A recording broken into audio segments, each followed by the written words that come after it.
Okay, we got what happens when the villain is right from Scrolls. Wait, no. Heroes are supposed to be right. Right? Right. In every adventure cartoon and shonen anime, the protagonists take on heroic traits. They Mm-hmm. protect the weak, uplift their friends, and save the world. All goals shaped in contrast to those of a villain. Yet when I look back at the stories that I love, I can't help but be drawn to that villain. In college, I'm I think this is because, as a person, at least I don't know in the United States or whatever, you, you are conditioned, or at least a lot of the media that I consumed when I was a little kid, I was conditioned to that formula of the hero's journey. And what that is essentially is that, you meet your hero in the beginning, and in the beginning, they're dog shit, they're not good at anything, and then maybe like a mentor comes in and like swoops them up and is like, "Oh, you're the only one to save the world," and blah blah blah. And then you got to go train, and it's like a little training montage, and maybe the bad guy will like maybe peek through, but he won't show his full power yet. And there's like this rising building of the hero. They haven't made any success up until this point. There might be like a little growing or whatever, but it's essentially just like one big training montage. But then you reach the climax of the movie, and then eventually the hero overcomes the villain in whatever way, and then there's like a conclusion. That's pretty much how most stories go. In some way, maybe it might not be in like one single movie, maybe it'll be in like three movies or something like that. But that formula is pretty much like tried and true. Um, but again, it is a formula, and the people that create the stories and the movies, they can pick up real quick on when that formula is being used. And a lot of the times, whenever a movie's being made or a story's being written, there's a dichotomy of how you want to like end the story. Do you want to end it with like the triumphant satisfaction, catharsis, like dopamine inducing, like yay end where the hero wins, they get the girl, whatever, and then it's happy ending. There's that part, which is like, a lot of stories. But then there's like the other fork in the road where it's like the bad guy won. And it's not as like, I would like to say that it's more interesting, or like sometimes a movie will end with a twist or something like that. Um, I don't know if creators or story makers are willing to end their story like officially with that type of ending, because maybe it's not as cathartic, it's not as uh pleasing or appealing to the audience or whatever. But it could appeal to reality, because in reality, everybody's not a hero. Everybody doesn't get their own happy ending. So it's just like a dichotomy of what happens when you make stories and stuff.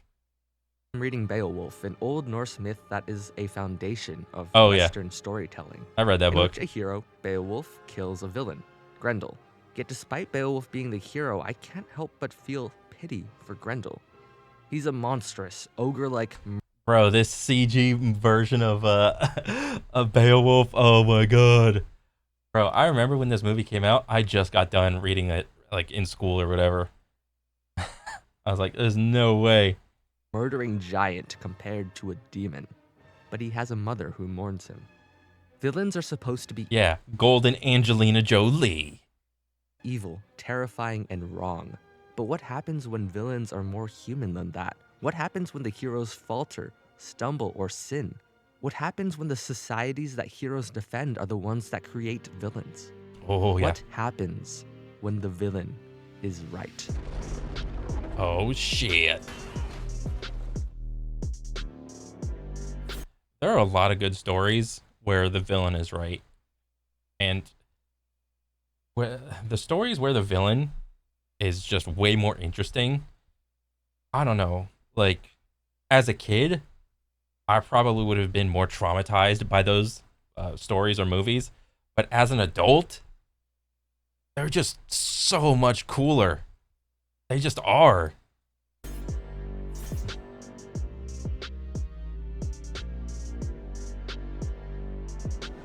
Tai Lung, Silco, and even Dr. Doofenshmirtz are all answers to this question. So sit back and join me as we explore the world of villains.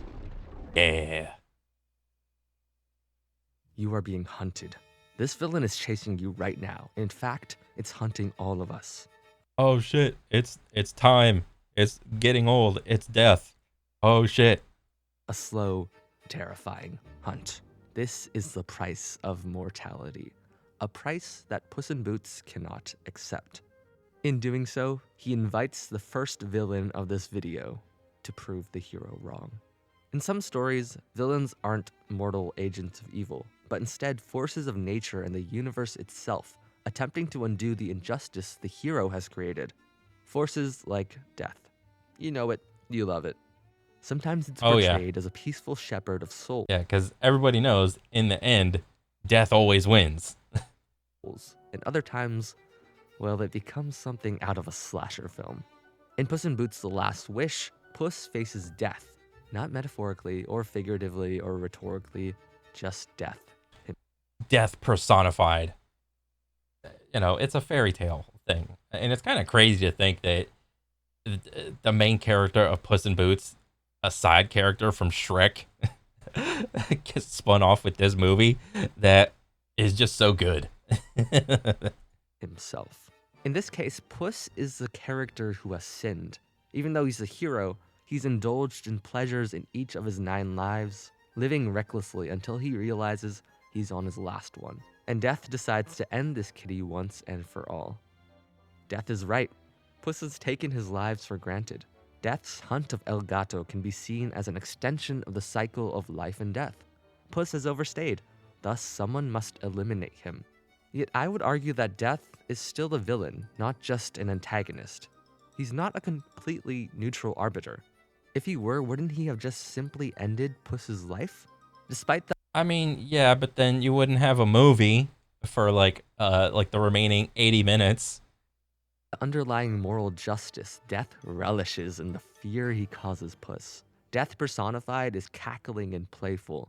He drives Puss into corners, mocks him, brings on anxiety attacks and dread, gaining a sick kind of pleasure in enacting revenge.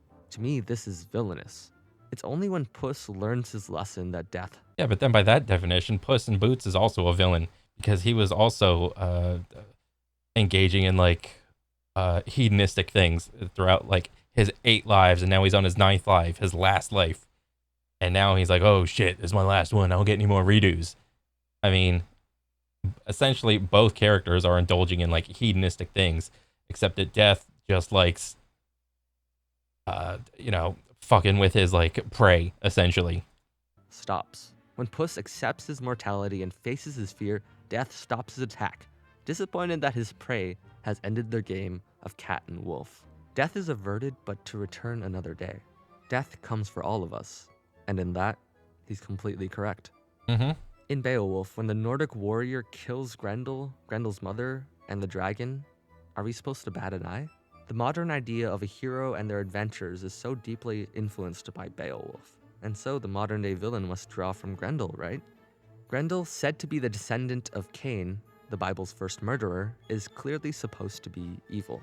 He attacks a mead hall every night, murdering people in their sleep because he hates the noise of its revelry and celebration. Bro, I see this guy around my job when I'm rolling through the city that I work in. This is not a mythical creature. This is like some homeless dude.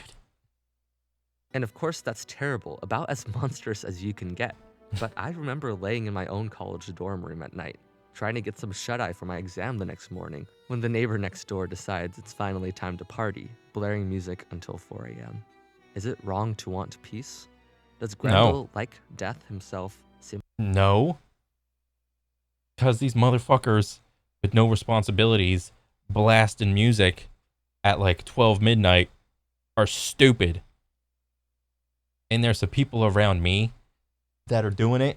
And, bro, if that shit happens again, bro, I'm about to...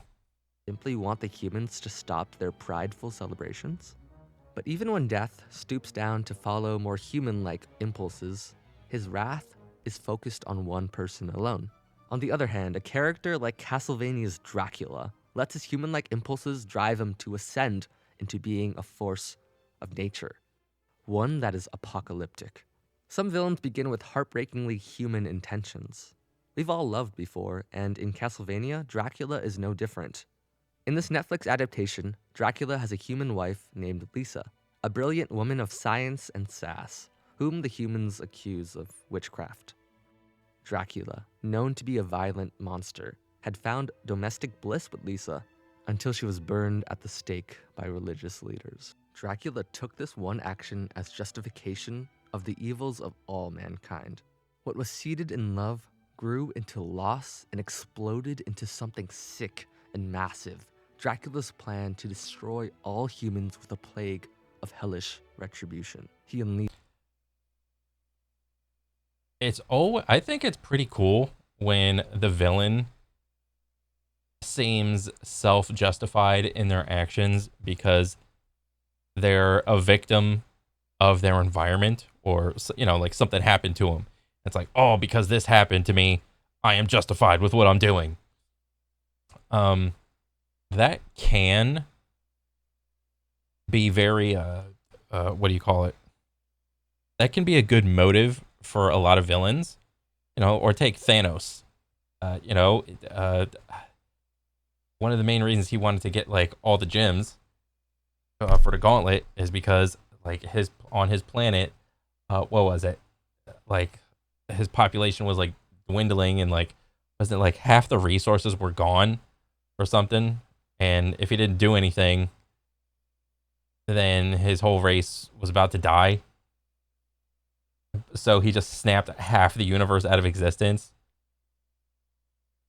So Thanos was, quote unquote, justified because he was a victim of his environment. I would also tend to think that like people are products of their environment, but well, I was gonna do that, but no, not really. That's what I would lean into.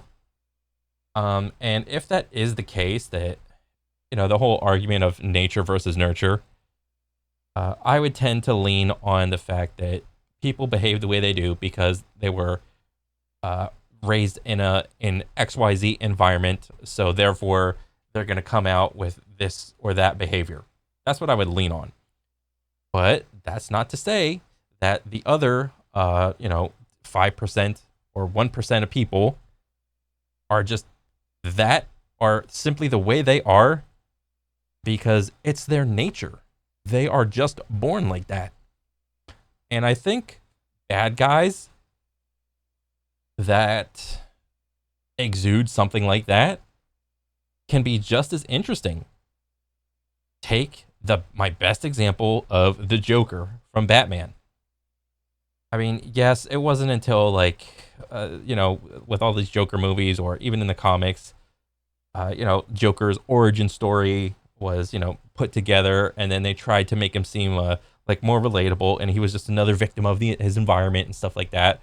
But the version of Joker where it's just his nature to be a crazy psychotic fuck, and he just enjoys it, can be just as interesting. Unleashed armies and armies of monsters across the land. If humans could hurt and unjustly punish someone as pure as Lisa, should they be allowed to thrive? Any one of them could have stopped it, Dracula says. Like the angry god of the Old Testament, Dracula seeks to cleanse the world. But unlike a god, however, Dracula's efforts are haphazard, grotesque, and disorderly. Instead of that biblical flood of ocean, Wallachia is drowned in senseless seas of blood. The other vampires fighting alongside him even wish that his attacks are more orderly, more militaristic. But Dracula doesn't care. He falls into a strange depression, with nothing left inside of him but human grief and demonic rage. It's wrong to kill an innocent. That's something baked into basic morality. And it's right to mourn those we lose. But while a hero may hunt only those who lead the witch hunt against Lisa, a villain takes this moral failure and uses it to wipe out everyone, perpetuating an endless cycle of violence. Coming back to Grendel, there's a part of me that feels even more pity for his mother. While Grendel and his mother are monsters, they only had each other, exiles on the edge of human civilization. Beneath that villainous expression of violence, these creatures cling to things that we all do: community, family, love. And when Grendel dies, the only one who mourns for him is his mother, who lashes out towards the men who killed her son. Is it wrong to mourn those you loved? No, it's not wrong to mourn those whoever you loved, but there are certain things in stories where the bad guy or the bad force of side of the story, it like everything doesn't need to be like have like a super engrossing background and be like all interesting and whatnot. So like take Lord of the Rings. In at least the movies, you know, the first trilogy, the orcs and goblins are portrayed to just be a monstrosity of a force. All right, you don't really need to know that all the goblins have a family, the Urukai have a family, and it's like all the male Urukai and all the male orcs are just torn away from their families, and you know they're all interesting people. Oh, like every bad guy or even like an army or a force or a beast doesn't need to have that much like background. They just don't. One example is I forgot the name of that movie. What was that one movie with Leonardo DiCaprio versus like the bear? And I saw it like a long time ago. But essentially, you know, you have the hunter that's Leonardo DiCaprio versus a bear. All right. As a human, you know, a bear is an animal. Its capacity for complex thought is not that deep. All right. It's hungry. It sees you. It wants to eat you. That's it. You don't need to know the bear has a family. It's got a bear wife and a bear kid. And it's like it's just hunting the human just to survive, and it's justified. It's just a victim of its environment. He can't climb up the tree and get and find any bees for the honey and shit like that. It's like, no, you don't need to know that. One of the surest ways to create a villain is to revoke that love from them. It's basically a cliche at this point. Villains aren't born, they're made. But in Tai Lung's case, it bears truth. The villain of the first Kung Fu Panda movie is Tai Lung, a savage martial artist who was once a child. You know what's funny? I have no idea how many Kung Fu Pandas there are. Aren't there like 4 or 5 or 6 or something like that? And it's kind of crazy to think that you can just go back and be like, the first Kung Fu Panda. Prodigy, raised by Master Shifu. Master Shifu adopted the orphan, raised him, trained him, and loved him as if he was his own child. And as if he was destined to become the Dragon Warrior. Tai Lung himself was also exceptionally talented at fighting, mastering all 1,000 scrolls of Kung Fu. But despite Tai Lung's talent, Master Oogway saw only ambition and rage in the young warrior. Master Oogway denied the role of Dragon Warrior to Tai Lung, but Shifu, his master, essentially his father, did nothing, said nothing on his son's behalf. And just like that, Tai Lung, his entire life changed. He took this as betrayal and used his martial arts skills to destroy. How can I be on the council and not be granted the rank of master? That's absurd. He would go on to ravage the Valley of Peace, then be imprisoned for 20 years, in a prison built by Oogway that had its construction overseen by the one person who had shown Tai Lung love. No wonder that when he broke out, he sought out to unleash his rage, hunting the new Dragon Warrior, a certain panda. I think there's a whole movie about that, actually. He said that it had been Shifu who filled his head with dreams and drove him to train until his bones broke. Shifu had tried to build a hero out of an outsider, but when that title was denied to Tai Lung, the spark of family was snuffed out. And you know what? I just came to this realization just now. It's like you have these two like mentor type people trying to raise like a student to be like the next Dragon Warrior. And I don't remember because I don't remember the details of the movie, but I don't know if they ever took responsibility in creating Tai Lung because essentially they failed at creating like the next Dragon Warrior. I don't know if they ever like took responsibility at all. Maybe that's like too complex of a topic. I think maybe they did. I think maybe this guy did. He's like, "Oh, I'm sorry, I failed you." Like maybe they did. I don't remember. I haven't seen this movie in forever.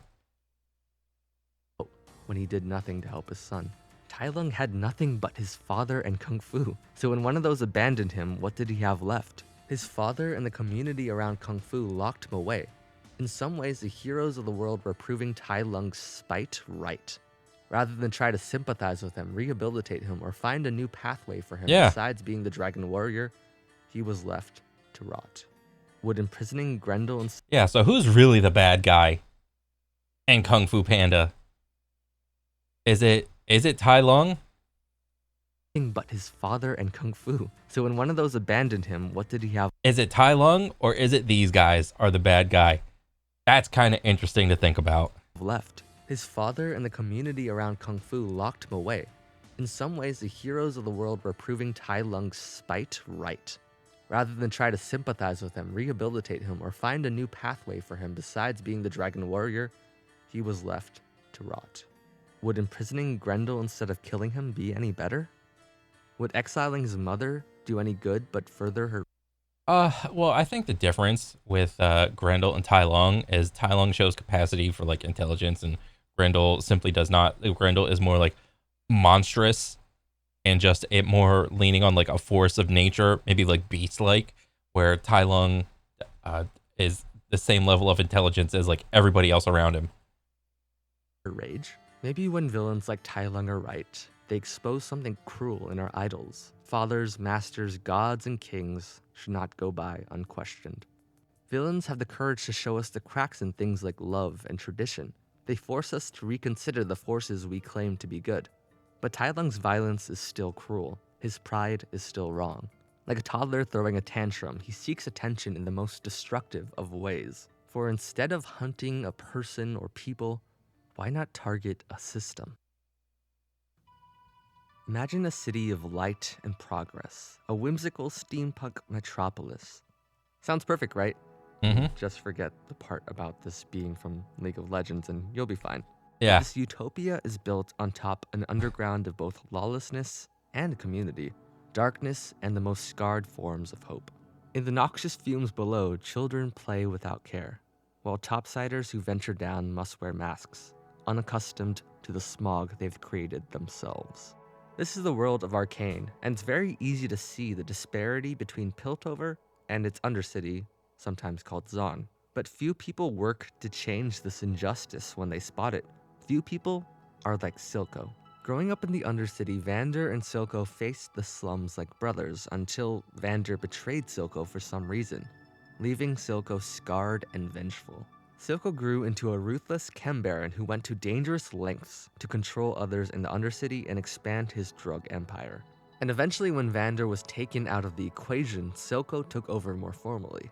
Later on, Silco even made a deal with Piltover, arguing for the Undercity to be liberated as the free nation of Zon. And surprisingly, they began to listen to Silco. As violence between the two states grew, the disparity could not be denied any longer. The Undercity was being discriminated against and overwhelmed by the effects of pollution, drug abuse, and apathy. But I think I gotta go back and watch Arcane again. I know they just came out with like season 2, but dang, I think I could go back and watch season 1. Undercity was its own being by now. It could not continue to be dragged around and manipulated by Piltover. At the end of the first season, the Council of Piltover gathered to plan this new change. We see that when the villain is right, sometimes change must happen. But as much as Silco pushed for a free nation of Zon, and the Council almost let it happen, other dominoes were knocked over. A certain blue-haired girl named Jinx, raised by Silco, chose to kill him. And then she let her destructive impulses free, unleashing devastation. And now Zahn's independence is still up in the air until we find out what happens next in season 2. Silco represents not just rage at Vander, an individual, but a larger societal anger with a clear injustice in front of him. Why should his people suffer while topsiders live so peacefully? Why must society damn those below? But in the end, it's another form of betrayal that comes and ends him. In Beowulf, the Nordic tradition is about Hmm. strength. In King Hrothgar's, goodness is measured by his capability to conquer. They killed cows, they killed horses, they killed each other. When Grendel attacks Hrothgar's mead hall, is he not just a reflection of the society's violence? I began to be more amused than frightened by them. Bro, what cartoon is this? Is this like an old cartoon of Beowulf that somebody made? I think it's the role of the villain to force change in a society and to hold a mirror to the madness that is often overlooked. But what happens when a society traps a villain in this madness and laughs? Dr. Heinz Doofenshmirtz is comically, aggressively, and kind of paradoxically evil and pathetic. He lives in a tower creating crazy weapons, fighting a secret agent every day, and he even has his own jingle. Dr. Doof's backstory is also filled to the brim with some of the most tragic and comically tragic moments. Growing up, he was forced by his father to be a garden gnome. His mother failed to love him because he was bad at kickball. Apparently, his two parents weren't even there to show up at his birth. His life is driven to a cartoonish extreme because, well, he's a cartoon. And in the series Phineas and Ferb, his everyday life becomes a kind of loop. Something in his everyday life inconveniences him, such as being insecure about a squeaky voice or wanting to give his teenage daughter a nice birthday surprise. Then he creates something over the top to deal with this problem. Perry the Platypus stops him, and it blows up in his face, quite literally. As funny as he is, this loop also seems kind of like Sisyphus, the old Greek myth of the guy who had to push the boulder up and up, but only for it to fall over and over. Doof is trapped in the society of inconveniences, people who laugh at his viral fail videos online or disrespect him in the smallest of ways. He's stuck, constantly trying to improve his life but finding a new issue in his way. He's just like me for real. And his overzealous, crazed ability to create dramatic giant machines to deal with every little problem comes from a very human place, wanting to be respected. Like I never watched Phineas and Ferb growing up. I mean, I think when this cartoon came out, I may have been like shit, like 25 or 6, 7, 28 maybe. So I may have not been the target audience for this cartoon. So a lot of it, like I know what Phineas and Ferb is, but I haven't seen like any of it. I've seen like random images in like media, but like I'm just like it's all like over my head. Wanting to be happy and wanting to make those he cares about safe and happy. We laugh at him not because he's completely wrong, but the ways he tries to solve his everyday issues are blown so far out of proportion. We get the satisfaction of seeing them bite him back in the butt, but there's kind of a catharsis in seeing that. Maybe because it reminds us of our own lives, being stuck in a loop, episode after episode, problem after problem, knowing that no matter what he tries, he'll try again next time. Is that so evil? Beowulf is a story. I don't know. Probably not. But I don't know if it ever was. It's fine that you try to make it deep with like a daytime cartoon show. But whenever I was a little kid and I was watching like the cartoons of my era, I never thought deep about it at all. Like Angelica from Rugrats was like the bad guy. What else? Like I don't think there were any bad guys in like Ed, Edd n Eddy. Like real life monsters, cat dog. I mean, yeah, you could probably draw like the same conclusions for a lot of older cartoons as well. But I don't know. Like depending on the target audience, I mean, I don't know. Story that was initially passed down by oral tradition. People would memorize the poem they heard, then perform it for the next generation. But then it was documented and written down and turned into countless adaptations. It's inspired the fabric of nearly all Western hero stories. It's even one of the key inspirations for The Lord of the Rings. Over and over, the story is told, and over, Grendel is killed. Through the art form of storytelling, like Doofenshmirtz, he is doomed to repeat his mistakes. Is that madness? Or is that just life? What does it look like when a villain tries to control the madness of reality, fighting to protect stability, but doing so through violent, often at times overpowering ways? Look no further than the one and only Spider-Man, 2099. Yeah. Technically, you might argue that Miguel O'Hara isn't a villain. He's not evil like Green Goblin or the Spot. He's just an antagonist, one that And I think it's cool to have like different flavors of evil. Like, yeah, you have like the dichotomy of my environment made me do my thing versus like I'm just a crazy psychopath. And I think Miguel would probably fall under the I am justified because my environment had some sort of like wrongdoing done to me. So, you know, there's like a bunch of things like might makes right. That whole concept that opposes the protagonist Miles Morales. And with that, I honestly agree. He inhabits a more gray space of somewhere from antagonist to anti-hero to villain. But at the same time, look at this guy. He's got vampire fangs. What can you... That's a villain right there. Okay, fine. Yeah. He's not a clear-cut villain. He's an antagonist with both heroic intentions and some villainous traits. Miguel is a Spider-Man that lost his entire dimension, and in this grief he becomes paranoid. He's a Spider-Man who doesn't quit, amassing an army of different spider people and pigs and horses and trying to control the great web of the multiverse.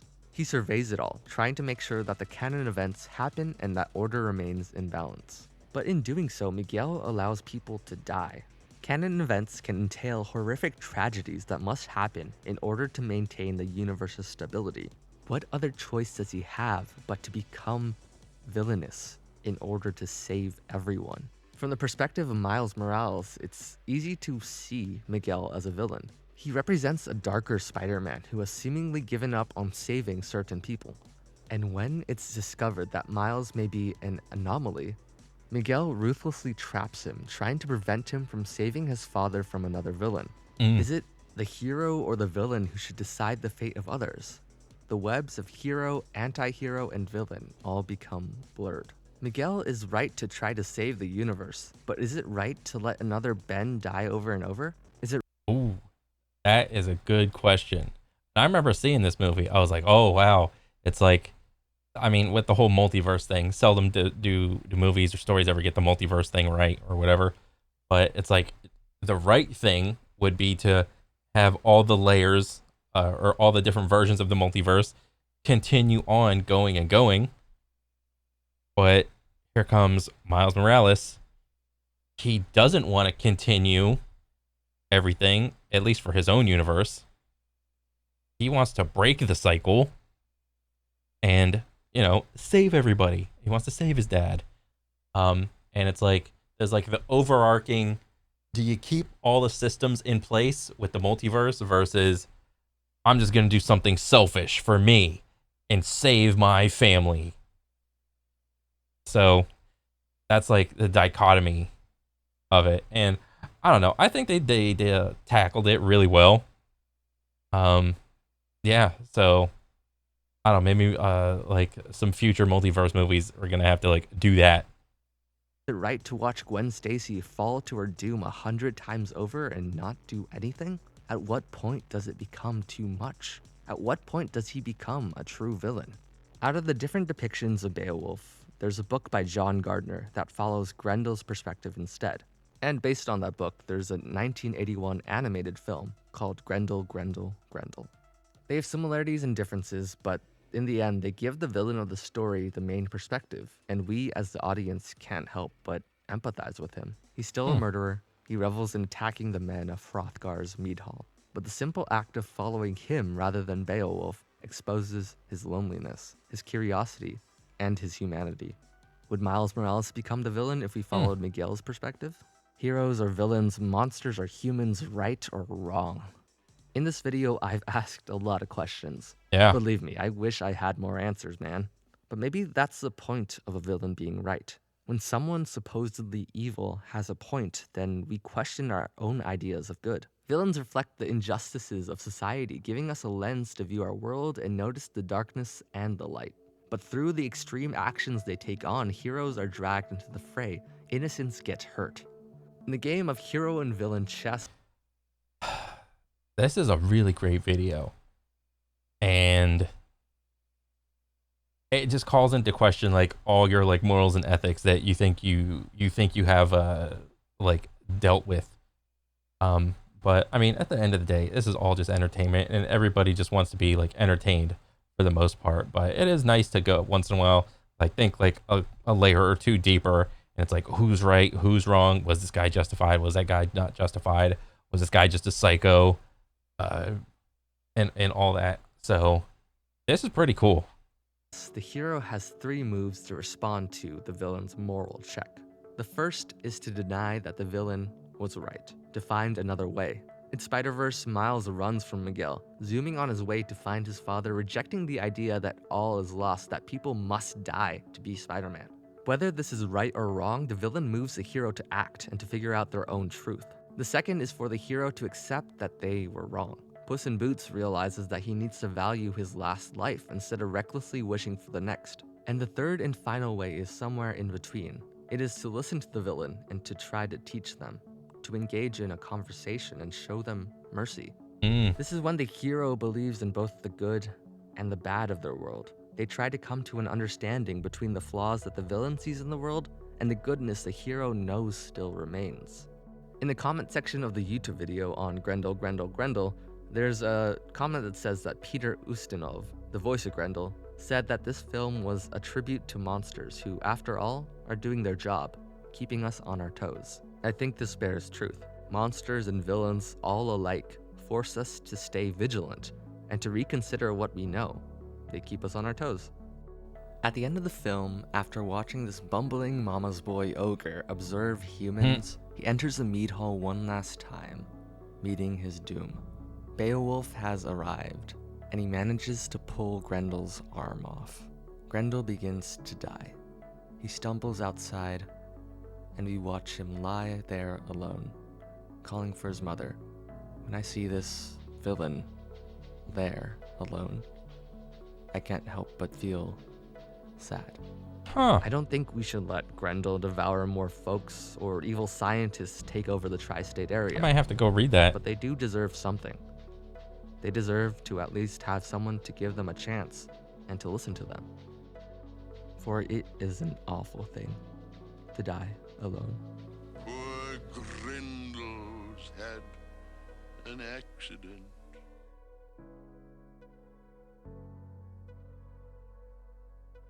I wanted to make a different kind of video, one that's a little bit more chill, a little bit more like the video essays I like to watch. So I hope you enjoyed. Take care. Dang. Thank you for watching. This has been Scrawls. So, see, Dang. That was a good ass video. I'm a fan. Oh, 100%, dude. That was crazy good.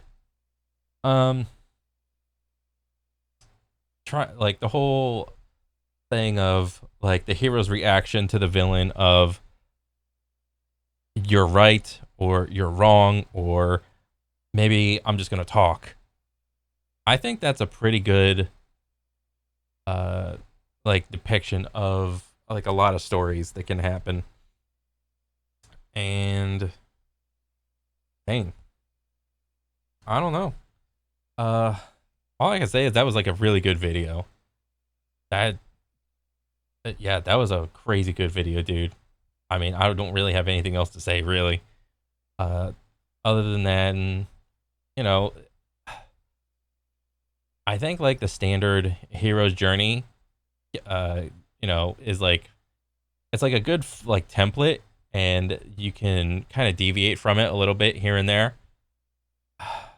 But I don't know. It just depends on whether or not it can be successful and what it, you know, what the audience wants to see for your story.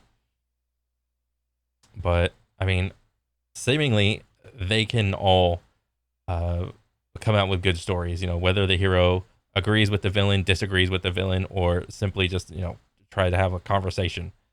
But this, I was not expecting this video to be that like hard hitting. Dang. But yeah, I'm a fan. So shit, I hope to see some more bangers like this one. That is crazy good, dude. But yeah, that's pretty much it for me. All right. Catch you guys on the next one. All right. Later.